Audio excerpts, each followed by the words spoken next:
రాష్ట్ర ప్రజలను మోసం చేసిన చంద్రబాబు ప్రభుత్వం ఇచ్చిన హామీలను నెరవేర్చలేదంటూ ఉమ్మడి మేనిఫెస్టో ప్రతులను దహనం చేసిన వైసీపీ నాయకులు. 2 ఏళ్లు కూటమి ప్రభుత్వ పాలనలో రాష్ట్ర ప్రజలకు ఇచ్చిన హామీలను నెరవేర్చలేదంటూ వైసీపీ శ్రేణులు ఆగ్రహం వ్యక్తం చేశారు. నంద్యాల పట్టణం సాయిబాబా నగర్ రాజశేఖర్ రెడ్డి సర్కిల్ వద్ద తెలుగుదేశం పార్టీ ఉమ్మడి మేనిఫెస్టో ప్రతులను మాజీ MLA Shilpa Ravichandra Kishore Reddy, MLC Ishaq Basha, Nandyal assembly పరిశీలకుడు సద్దల సూర్యనారాయణ రెడ్డి, శ్రీశైలం నియోజకవర్గ పరిశీలకుడు PP Madhusudan Reddy, EC member Kalluri Ramalingareddy, YCP నాయకులు మరియు కార్యకర్తలు దహనం చేశారు. ముందుగా డాక్టర్ వైఎస్ రాజశేఖర రెడ్డి విగ్రహానికి వైసీపీ నేతలు పూలమాలలు అర్పించి నివాళులర్పించారు. మాజీ ఎమ్మెల్యే శిల్పా రవిచంద్ర కిషోర్ రెడ్డి మాట్లాడుతూ 2 సంవత్సరాల కాలంలో కూటమి ప్రభుత్వంలో ప్రజలకు ఇచ్చిన ఒక్క హామీ నెరవేర్చలేదని, పేదల నడ్డి విరిచే విధంగా దేశంలోనే అత్యధికంగా ఆంధ్రప్రదేశ్లో పెట్రోల్, డీజిల్ ధరలు ఆకాశాన్నంటాయని, అందుకు కూటమి ప్రభుత్వం ముఖ్యమంత్రి చంద్రబాబు నాయుడు సిగ్గుతో తలదించుకునే పరిస్థితి వచ్చిందన్నారు. మహానేత పేదల పాలిట పెన్నిధి నాడు అమలు చేసిన ఆరోగ్యశ్రీ పథకాన్ని కూటమి ప్రభుత్వం నిర్వీర్యం చేసిందని, పేదల ఆరోగ్యానికి భరోసా లేకుండా పోయిందన్నారు. రాష్ట్రంలో వైఎస్ఆర్ కాంగ్రెస్ పార్టీ ప్రభుత్వంలో చేపట్టిన అభివృద్ధి ఈ ప్రభుత్వంలో కూటమి ప్రభుత్వం చేసింది శూన్యమని ఆయన అన్నారు. సీఎం చంద్రబాబు నాయుడు, వైఎస్ జగన్మోహన్ రెడ్డి ప్రభుత్వంలో అమలు చేస్తున్న పథకాలకు తోడుగా సూపర్ 6 పథకాలను అమలు చేస్తామని, రాష్ట్రంలో సంపద సృష్టించి ప్రజలకు సంక్షేమం అందిస్తామని చెప్పిన వాగ్దానాలు, హామీలు ఎక్కడికి పోయాయని ముఖ్యమంత్రి చంద్రబాబును సూటిగా ప్రశ్నించారు. అనునిత్యం మీడియా సమావేశాలు పెట్టి రాష్ట్ర అభివృద్ధి గురించి మాట్లాడకపోగా కేవలం జగన్మోహన్ రెడ్డి నామస్మరణ చేయడం తప్ప మరొకటి లేదని శిల్పా రవిచంద్ర కిషోర్ రెడ్డి ఎద్దేవా చేశారు. 2 సంవత్సరాలు కావస్తున్నా చెప్పినటువంటి ఏ ఒక్క హామీని కూడా నెరవేర్చకపోగా పేదల నడ్డి విరిచే విధంగా ఈరోజు దేశంలోనే అత్యధికంగా పెట్రోల్, డీజిల్ ధరలు ఏ రాష్ట్రంలో ఉన్నాయంటే అది ఆంధ్ర రాష్ట్రంలో ఉన్నాయని చెప్పుకోవడానికి సిగ్గుతో తలదించుకోవాల్సినటువంటి పరిస్థితి. ఈరోజు మహానేత వైఎస్ఆర్ ఎంతో పేదవాళ్ళని దృష్టిలో పెట్టుకొని ఎంతో ఉపయోగకరమైనటువంటి ఆరోగ్యశ్రేణి పూర్తిగా నేలపాలు చేసినటువంటి దుర్మార్గమైన ప్రభుత్వం ఏదైనా ఉందంటే అది కూటమి ప్రభుత్వం అని చెప్పి చెప్పగలరు. ఈరోజు మేమేదో 5 రూపాయలకి భోజనం పెడుతున్నామని చెప్పేసి కథలు చెప్పడమే తప్పితే ఎక్కడైనా సరే మీరు ఒక్క హామీనైనా నెరవేర్చినారా అని చెప్పేసి ఈరోజు అడుగుతా ఉన్నాం. ఈరోజు 2 సంవత్సరాలలో ఒక్క కొత్త పెన్షన్ అన్న మీరు ఇచ్చినారా అని చెప్పేసి మేము అడుగుతా ఉన్నాం. ఈరోజు 2 సంవత్సరాలలో ఏం అభివృద్ధి చేశారయ్యా అంటే ఒక్కటన్నా చెప్పుకోవడానికి మీకు ఒకటి ఉందా అని చెప్పేసి మేము అడుగుతా ఉన్నాం.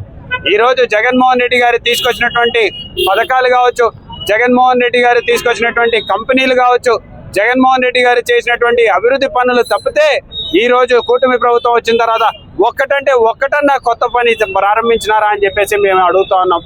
పైపెచ్చిగా చంద్రబాబు నాయుడు గారు ఆ రోజు ఉన్న హామీలన్నీ కూడా జగన్మోహన్ రెడ్డి గారు అమలు చేసిన పథకాలన్నీ అమలు చేస్తూ సంపద సృష్టించి మేము మీ అందరికీ కూడా అదనంగా పథకాలు ఇస్తానని చెప్పిన మాట మర్చిపోయావా చంద్రబాబు నాయుడు గారు అని చెప్పేసి అడుగుతా ఉన్నాం.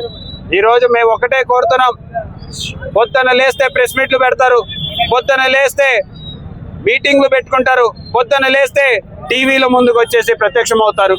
కానీ ఎక్కడ చూసినా సరే, ఎప్పుడు చూసినా సరే జగన్మోహన్ రెడ్డి గారు భజన తప్పితే మీరు ఒక్కటన్నా మంచి పని చేసినారా అని చెప్పేసి అడుగుతా ఉన్నాం. ఎంతసేపు జగన్మోహన్ రెడ్డి గారిని తిట్టడం, ఎంతసేపు వైఎస్ఆర్సీపీ ప్రభుత్వాన్ని తిట్టడం, ఎంతసేపు వైఎస్ఆర్ నాయకుల మీద కేసులు పెట్టడం, ఎంతసేపు వైఎస్ఆర్ రాజశేఖర రెడ్డి విగ్రహాలని పగలగొట్టడం, ఎంతసేపు వైఎస్ఆర్సీపీ సమయంలో చేసినటువంటి మంచి పనులు ఒక శిలాఫలకాలని పగలగొట్టడం, ఇవి తప్పితే ఈ 2 సంవత్సరాలలో మీరు చేసినటువంటి ఒక్క మంచి పని అయినా ఉందా చూపించగలుగుతారా అని చెప్పేసి అడుగుతున్నాం. ఒక్క కొత్త పెన్షన్ ఇచ్చిన పాపాన పోయినారా అని చెప్పేసి మేము అడుగుతున్నాం. ఈరోజు సిగ్గు లేదా? ఒకవైపు కేంద్ర ప్రభుత్వంలో బీజేపీని పెట్టుకొని ఈరోజు దేశంలోనే అత్యధికమైన పెట్రోల్, డీజిల్ ధరలు ఏ రాష్ట్రంలో ఉన్నాయంటే ఆంధ్రప్రదేశ్ అని చెప్పుకోవడానికి మీకు సిగ్గు లేదా అని చెప్పేసి అడుగుతున్నాం. నెంబర్ 1 రాష్ట్రంగా నిలుపుతానంటే ఏది పెట్రోల్, డీజిల్ ధరలు నిలిపినారు, దానికా మీరు గర్వంగా చెప్పుకుంటున్నారని చెప్పేసి మేము అడుగుతా ఉన్నాం. ఏ దాంట్లో నెంబర్ 1గా ఉంది?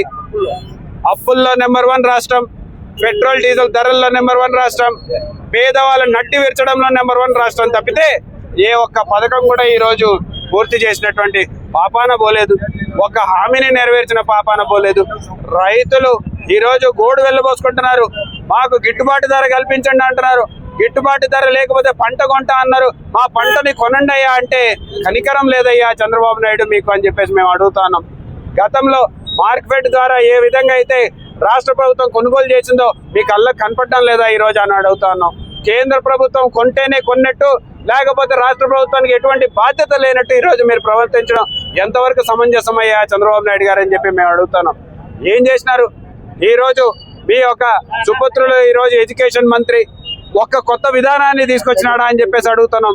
ఇప్పటిదాకా ఈ ఏడాది పిల్లలకి స్కూల్ బ్యాగులన్నీ ఇచ్చినారా, బట్టలు ఇచ్చినారా, పుస్తకాలన్నీ ఇచ్చినారా అని చెప్పేసి మేము అడుగుతా ఉన్నాం. ఏం చేయడానికి మీరు ఈరోజు గర్వంగా రోడ్ల మీద తిరగండి అని చెప్తున్నారు. రేపొద్దున సైకిల్ యాత్ర చేయమని చెప్తున్నారు. ప్రజలందరూ కూడా వేచి చూస్తున్నారు. మీ సైకిల్ వస్తే మీ సైకిల్ ని తుక్కుగా తొక్కడానికి ఈ రోజు ప్రజలందరూ వేచి చూస్తున్నారు. సైకిల్ ఒక టైర్లని పంచర్ చేయడానికి ఈ రోజు ప్రజలందరూ వేచి చూస్తూ ఉన్నారు. ఎట్లాగూ ప్రజలకి మోటార్ సైకిల్లో తిరిగేటువంటి పరిస్థితి లేకుండా చేస్తా ఉన్నారు. ఈ రోజు వంట చేసుకోండి వాటి పరిస్థితి లేకుండా చేస్తున్నారు. ఈరోజు చంద్రబాబు నాయుడు ఒకటే చెప్తున్నా, మొన్ననే మీరు వెళ్ళి గ్యాస్ లేకుండా మీరు చేపల పులుసు చేసినారు చంద్రబాబు నాయుడు గారు. ఆ విద్య ఏదో మా వాళ్ళందరికీ కూడా నేర్పిస్తే మేము మా ఇళ్లలో గ్యాస్ లేకుండా వంట చేసుకొని బతుకుతామని చెప్పేసి చెప్తా ఉన్నాం. ఈరోజు ఒకటే చెప్తున్నాం, మీరు చెప్పిన హామీల్ని నెరవేర్చండి. కూటమి చెప్పినటువంటి హామీల్ని నెరవేర్చి ఏదైతే పేరుతోటి అధికారం చేపట్టినారో, ఏదైతే పేరుతోటి ప్రజల్ని మోసం చేసినారో అవన్నీ కూడా నెరవేర్చే దమ్ముందా మీకు అని చెప్పేసి ఈరోజు అడుగుతాను. ఉద్యోగాలు ఇస్తా అన్నారు, ఎన్ని ఉద్యోగాలు ఇచ్చినారని చెప్పేసి అడుగుతాను. నిరుద్యోగ భృతి ఇస్తా అన్నారు, ఎక్కడికి పోయింది నిరుద్యోగ భృతి అని చెప్పేసి అడుగుతాను.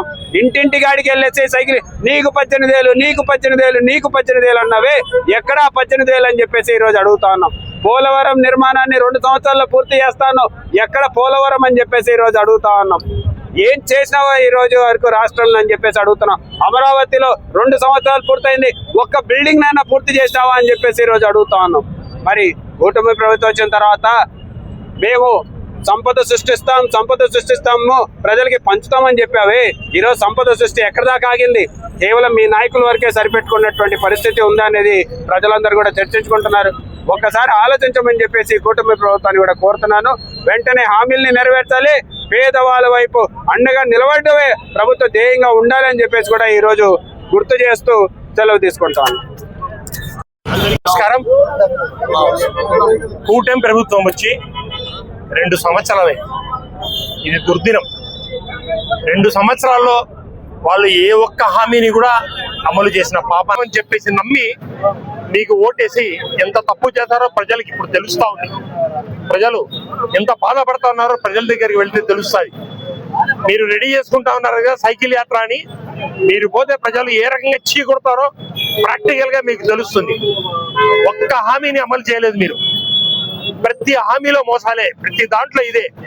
సంపద సృష్టిస్తామని చెప్పారు, ఎవరి సంపద సృష్టించారో ఒక్కసారి మీ గుండెల మీద చేసుకొని ఆలోచన చేయండి. ఆంధ్ర రాష్ట్రాన్ని అప్పుల కుప్పగా చేశారు. 3,65,000 కోట్ల రూపాయలు దాటి 4 లక్షల కోట్ల రూపాయలకు అప్పులకు వైపుగా పయనిస్తా ఉన్నారు. రాష్ట్రంలో అత్యంత ఎక్కువ అప్పులు చేసిన దేశంలో ఆంధ్రప్రదేశ్ ఉంటుందని చెప్పడంలో అతిశయోక్తి కాదు. ప్రతిసారి చెప్పింది ఏమీ లేవు. నిరుద్యోగ భృతి పిల్లలకు ఏమీ ఇవ్వలేదు. ఇప్పుడే చెప్పారు శిల్పా రవిచంద్ర కిషోర్ రెడ్డి గారు, మీకు 18,000 అమలు చేసిన పాపాన పోలేదు. ఏ ఒక్క హామీని అమలు చేయలేదు. మళ్ళీ పోలవరం మాయం, హౌస్లలో కట్టామని చెప్పారు, అమరావతి నిర్మిస్తామని చెప్పారు, అక్కడ ఏమీ లేదు.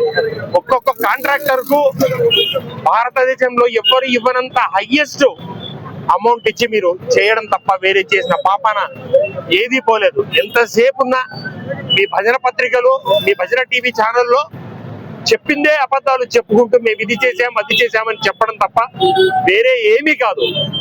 ప్రజలు సరైన సమయంలో మీకు సరైన గుణపాఠం తెలుపుతారని చెప్పి తెలుపుకుంటూ నేను సెలవు తీసుకుంటాను. చెప్పి అధికారంలోకి వచ్చిన కూటమి ప్రభుత్వం అట్టర్ ఫ్లాప్ అయింది. ఈరోజు పరిస్థితి చూస్తే సూపర్ 6 అని హామీలు ఇచ్చినాడు. దాంట్లో ఏదన్నా ఒకటైనా సక్సెస్ఫుల్ గా చేయడం జరిగిందా? పేద ప్రజలందరికీ చేయూత 18,500 సంవత్సరానికి ఒకసారి 18,500 మీ సేవల దగ్గర జగన్మోహన్ రెడ్డి గారు ఇచ్చి వాళ్ళు ఎంతో సంతోషంగా పెట్టిన ఘనత జగన్మోహన్ రెడ్డి గారిది, వైఎస్ ప్రభుత్వాన్ని. కానీ ఈయన చూసి ఏం చేస్తున్నాడు తెలుసా, నేను అమరావతి అంటున్నాడు, అమరావతి కడతా అంటున్నాడు. చూడుకోటి ఏమో అమరావతి కడుతున్నాడు. ఈ రోజు మనకు తిననీకి తిండి లేకున్నా, పేద ప్రజలకు ఏం లేకున్నా కానీ నేను అమరావతిని చూసుకొని బతకారని చెప్తున్నాడు పేద ప్రజలకు. ఇది చాలా అన్యాయం. దీన్ని మాత్రం ఖచ్చితంగా ప్రజలు తిరగబడే రోజు వచ్చింది. రేపు మళ్ళీ సైకిల్ ఎక్కి సైకిల్ దొక్కమంటున్నాడు. ఈ ఊర్లో పోయి సైకిల్ దొక్కితే తెలుసాది మీ సంగతి. మీరేమనుకుంటున్నారో అసలు ఈ కూటమి ప్రభుత్వంలో ఇంత అన్యాయం జరుగుతుంది, అసలు ఆయనకి ఏమి కనిపించడం లేదా?